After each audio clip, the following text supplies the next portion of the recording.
ॐ गजाननं भूतगणादिसेवितं कपेत्थजम्बूफलचारुभक्षणम् उमासुतं शोकविनाशकारकं नमामि विघ्नेश्वरपादपङ्कजं। नारायणं नमस्कृत्यं नरं चैव नरोत्तमं देवीं सरस्वतीं व्यासं ततो जयमुदीरये। यं प्रव्रजन्तमनुपेतमपेतकृत्यं द्वैपायनो विरहकातरया जुहाव पुत्रेति तन्मयतया तरवो विनेदुस्तं सर्वभूतहृदयं मुनिमानतोऽस्मि। परम मंगलमय परात्पर अकारण करुणा वर्णालय भक्तवांछा कल्पतरु तड़िंदित पीतांबरधारी भगवान श्री बालकृष्ण की शब्द मूर्ति श्रीमद् भागवत महापुराण।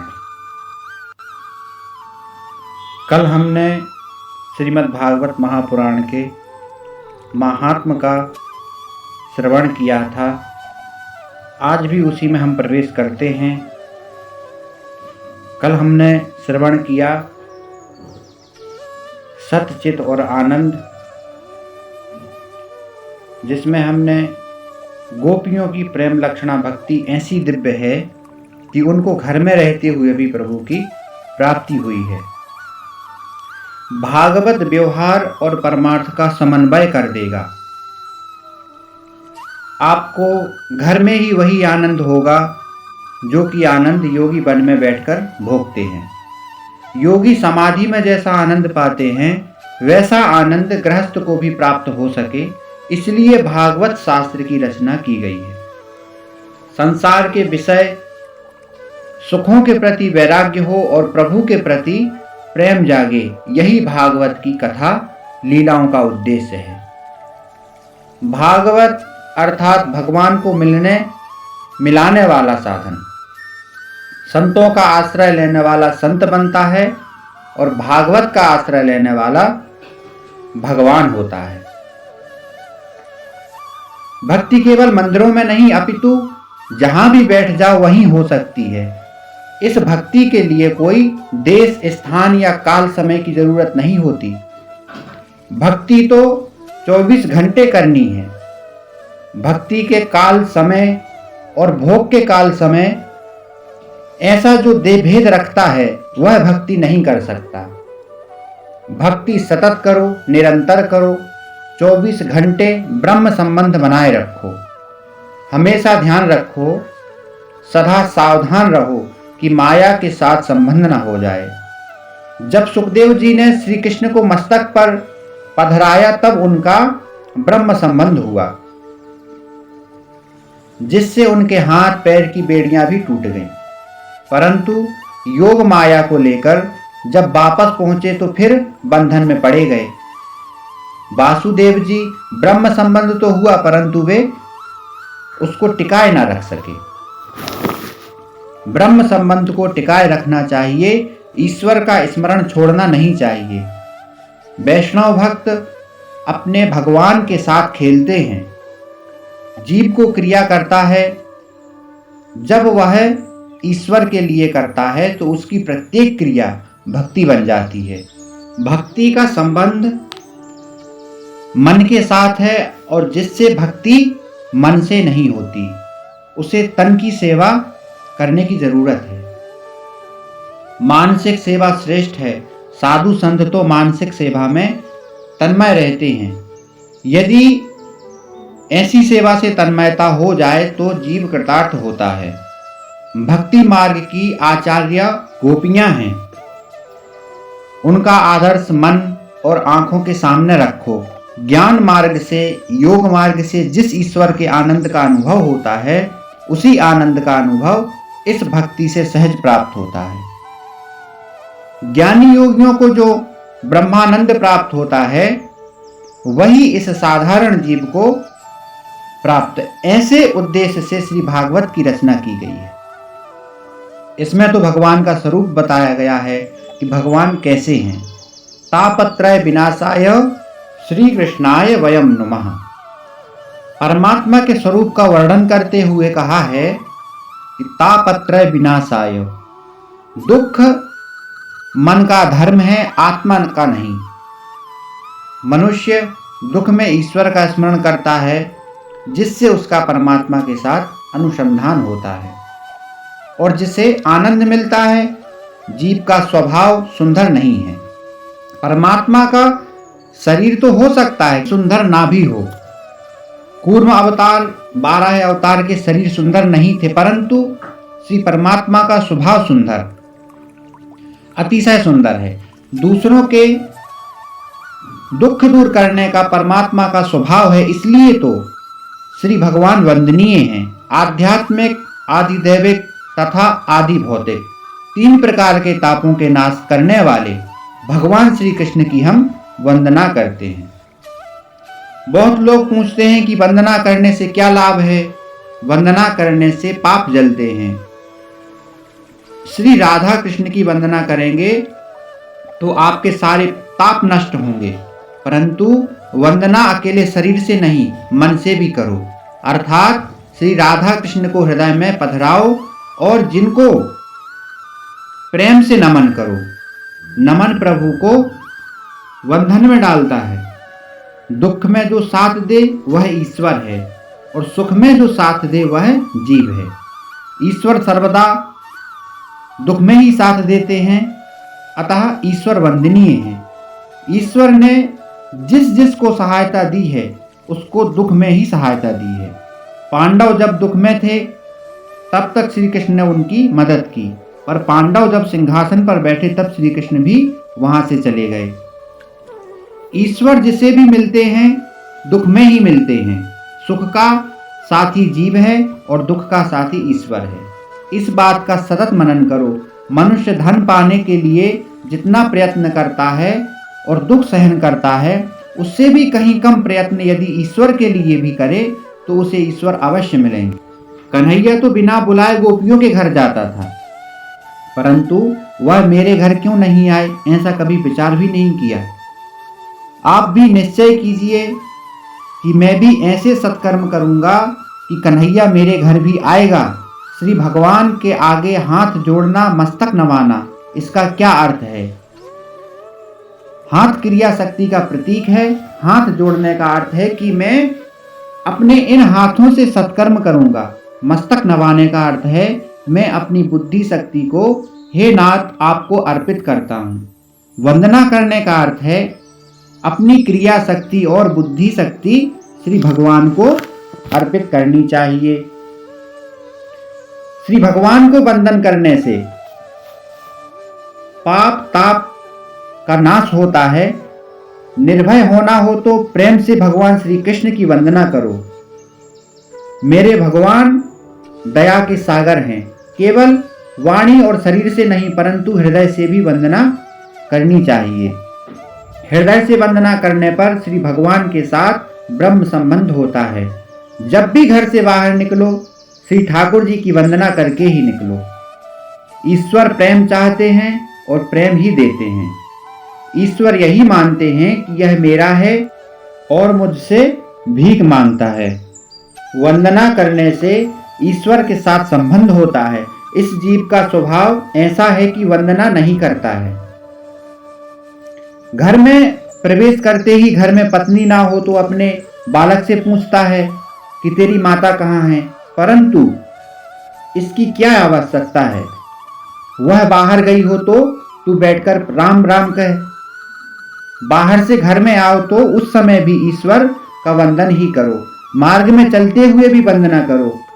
परमात्मा श्री कृष्ण की आरंभ में वंदना करें। यह जीव जो प्रेम से प्रणाम करे परमात्मा को तो उस पर परमात्मा प्रसन्न होते हैं। यह जीव चाहे और कुछ ना करे लेकिन इतना तो करे कि श्री परमात्मा को बार बार वंदन करे। वंदना करो तो सद्भाव से करो। प्रभु के मुझ पर अनंत उपकार हैं। श्री परमात्मा ने हम पर कितने उपकार किए हैं। बोलने और खाने को जीभ दी है, देखने के लिए आंखें दी हैं, सुनने के लिए कान दिए हैं, विचार करने के लिए मन दिए हैं। बुद्धि और विचार शक्ति की परमात्मा ने हमें ही दी है। इसलिए उपकारों को याद करो और कहो, हे भगवान, मैं आपका ऋणी हूं। ऐसी उत्तम भावना के साथ वंदना करो। कहो कि मेरे परमात्मा, तूने मुझ पर कृपा की है, तेरी कृपा से मैं सुखी हूं। मेरे पाप तो अनंत हैं, परंतु हे नाथ, आपकी कृपा भी अनंत है। श्री परमात्मा की वंदना उत्तम भावपूर्ण करें तो वह अवश्य फल देती है। योग्य नहीं हूं, विचार करो कि प्रभु ने मुझ में क्या दिया, क्या मैं इसके योग्य हूं? हे नाथ, मैं तो योग्य नहीं हूं, मैं तो पापी हूं, फिर भी श्री ठाकुर जी ने मुझे संपत्ति और प्रतिष्ठा जगत में दी है। जीव योग्य नहीं है, फिर भी जीव को प्रभु ने अधिक से अधिक दे रखा है। हे नाथ, आपके उपकार अनंत हैं, वंदन करने से अभिमान का बोझ कम होता है। श्री ठाकुर जी की कृपा है, श्री ठाकुर जी का बिल्कुल वजन भार नहीं है। ठाकुर बांके बिहारी के कारण उनमें कोई अभिमान नहीं है। श्री कृष्ण तो बोड़ाडा की पत्नी की नाक की नथ में भी तुल गए थे। श्री भागवत का आरंभ भी वंदना से किया गया है और वंदना से ही समाप्ति की गई है। तम नमामि हरिम परम, यह अंतिम श्लोक है। अकेले श्री कृष्ण की वंदना नहीं की है, अपितु कहा है श्री कृष्णाय, श्री राधा कृष्णाय वयम नुमः। श्री जी का अर्थ है श्री राधा। श्री राधा जी के साथ विराजमान श्री ठाकुर जी की मैं वंदना करता हूँ। परमात्मा की वंदना कर लेने के साथ श्री भागवत के वक्ता श्री सुखदेव जी की वंदना की गई है। वंदन करके तुम्हारी क्रिया शक्ति और बुद्धि शक्ति श्री सुखदेव जी अर्पण करने के पश्चात कुछ अटघटित कार्य का विचार न किया जाए। पढ़ने और विचारने की अपेक्षा जीवन में आचरण अधिक श्रेष्ठ होता है। वेदों का अंत नहीं और पुराणों का पार नहीं। मनुष्य जीवन लघु है और शास्त्र का कोई पार नहीं है, परंतु उस एक को अर्थात ईश्वर को जान लोगे तो सब कुछ जान जाओगे। कलयुग का मनुष्य कम समय में श्री भगवान को प्राप्त कर सकता है, यही तो श्री भागवत में बतलाया गया है। सूत जी कहते हैं, 7 ही दिनों में राजा परीक्षित ने सदगति प्राप्त की थी, जो अपने आंखों से देखा है। परीक्षित का उद्धार हुआ, फिर भी हम सबका उद्धार क्यों नहीं होता है? हमें परीक्षित जैसा श्रोता होना चाहिए और वक्ता भी श्री सुखदेव जैसा बने तो उद्धार हो जाए। हम सब परीक्षित ही हैं। यह जीव गर्भ में आया और जिसने तेरी रक्षा की वह चतुर्भुज स्वरूप वाला पुरुष कहाँ है? ऐसा कहते कहते ईश्वर की खोज में निकले वह जीव परीक्षित है। परीक्षित अर्थात भगवान श्री कृष्ण के दर्शन के लिए आतुर हुआ है ऐसा जीव। परीक्षित जी की आतुरता का एक कारण था कि उन्हें मालूम हो गया था कि 7 दिनों में यानी 7वें दिन मेरी मृत्यु होने वाली है। तक्षक नाग मुझे डसने वाला है। जीव मात्र को तक्षक नाग डसने वाला है।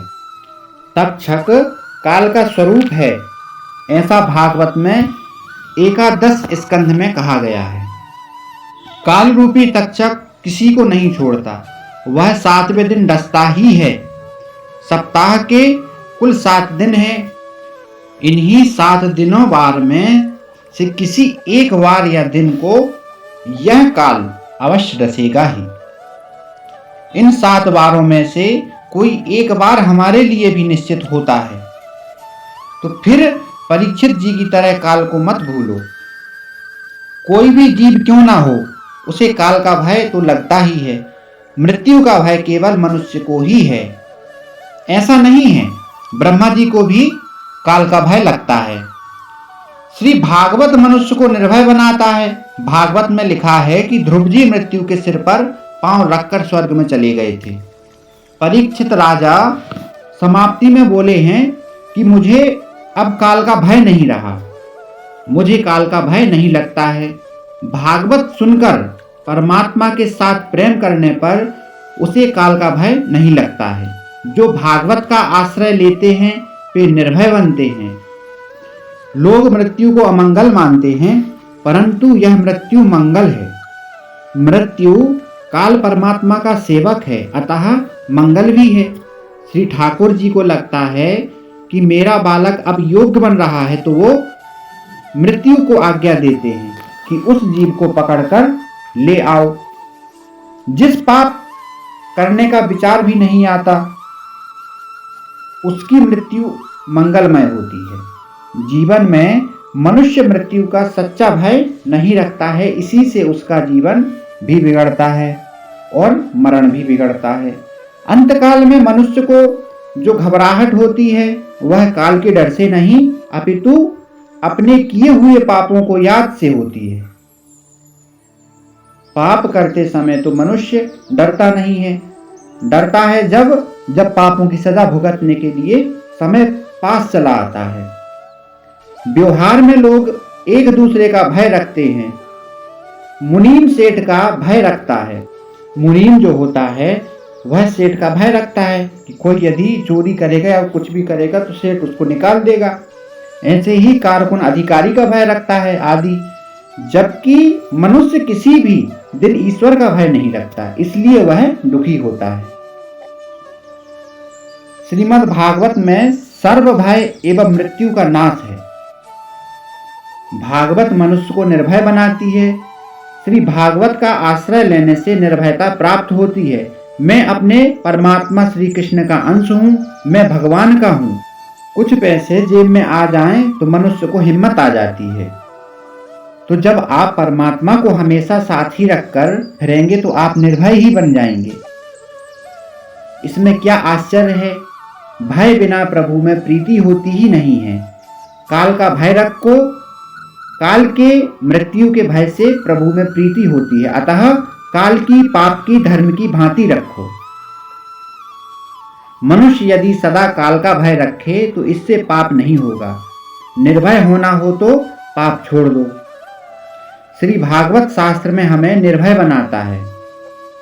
मनुष्य को और किसी का भय चाहे लगे या ना लगे, लेकिन काल का भय होना ही चाहिए। काम का नाश करके भक्ति और प्रेममय जीवन जो जिया जा सकता है, परंतु काल पर भी विजय पा सकता है। काम को जो मारता है वह काल की मार नहीं खाता। काल की मार से छूटना है तो परमात्मा के साथ अतिशय प्रेम रखना होगा। ईश्वर से प्रेम किए बिना ये काम, क्रोध आदि विकार जा ही नहीं सकते। परंतु परमात्मा के साथ प्रेम करेंगे तो काल का भय लगेगा ही नहीं। ध्रुव जी मृत्यु के सिर पर पांव रखकर बैकुंठ धाम चले गए। काल ही तक्षक नाग का स्वरूप है। काल तक्षक किसी को नहीं छोड़ता। किसी पर भी इस काल को दया नहीं आती। इसी जीवन में, इसी जन्म में इस काल पर विजय प्राप्त करो। जब हमारा आपका जन्म होता है उसी समय ही मृत्यु काल और मृत्यु कारण निश्चय किए जाते हैं। पाप करने पर मनुष्य जितना सावधान होशियार रहता है, उतना ही पुण्य करने में नहीं रहता है।